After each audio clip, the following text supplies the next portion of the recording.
சமத்துவ மக்கள் கட்சி தலைவர் சரத்குமார் பாஜகவுடன் தொகுதி பங்கீடு பேச்சுவார்த்தை நடத்தி வருகிறார்.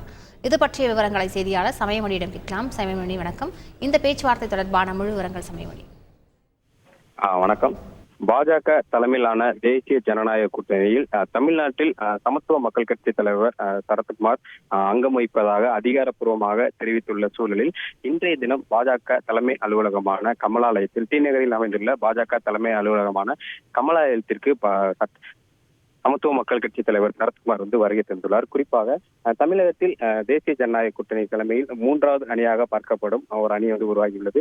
இந்த அணி புதிய நீதி கட்சி, இந்திய ஜனநாயக கட்சி உள்ளிட்ட 6 கட்சிகளுக்கு ஏற்கனவே கூட்டணியில் அங்கம் வகிக்கும் சூழலில் கடைசியாக அகில இந்திய சமத்துவ மக்கள் கட்சி தலைவரும் நடிகருமான சரத்குமார் இந்த தேசிய ஜனநாயக கூட்டணியில் இணைந்தார். இந்நிலையில் இன்றைய தினம் சென்னை டி நகரில் உள்ள கமலாலயத்தில் நடைபெற்று வரும் தேர்தல் ஒருங்கிணைப்பு குழுவின் ஆலோசனை கூட்டத்தில் பாஜக மாநில தலைவர் அண்ணாமலை, மத்திய அமைச்சர்கள் கிஷன் ரெட்டி, வி.கே. சிங் உள்ளிட்டோர் பங்கேற்று ஆலோசனைகளை மேற்கொண்டு வருகின்றனர்.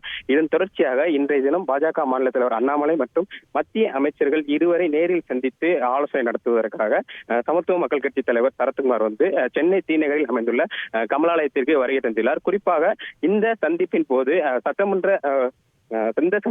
சமத்துவ மக்கள் கட்சிக்கு தேவையான தொகுதி பங்கீடு குறித்தும் ஆலோசனை நடைபெறலாம் என எதிர்பார்க்கப்படுகிறது. குறிப்பாக இதற்கு முன்னதாகவே சமத்துவ மக்கள் கட்சிக்கு தேசிய ஜனநாயக கூட்டணியில் நெல்லை மற்றும் விருதுநகர் ஆகிய தொகுதிகளை விருப்ப தொகுதிகளாக சரத்குமார் முன்வைத்ததாக தகவல்கள் வெளியாகியிருந்த சூழலில் இன்றைய தினம் திரு சரத்குமார் அவர்கள் சென்னை டி நகரில் அமைந்துள்ள கமலாலயத்திற்கு பாஜக மாநில தலைவர் அண்ணாமலை, மத்திய அமைச்சர்கள் இருவரை நேரில் சந்தித்து தொகுதி பங்கீடு குறித்து விரிவாக ஆலோசனை மேற்கொள்வதற்காக தற்போது வருகை தந்துள்ளார்.